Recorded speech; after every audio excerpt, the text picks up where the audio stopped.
Today on Lone Star Grills, we're showing you how to use cold smoke mode on your Lone Star Grillz pellet smoker.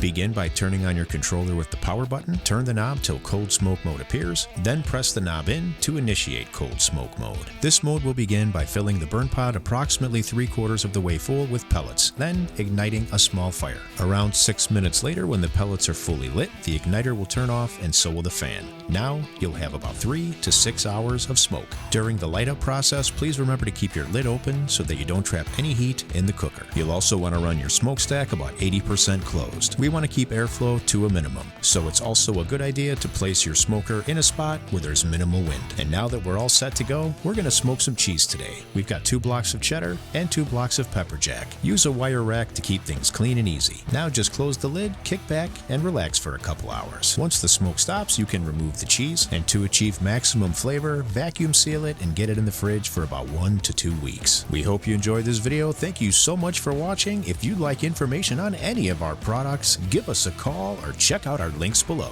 We'll see you on the next one.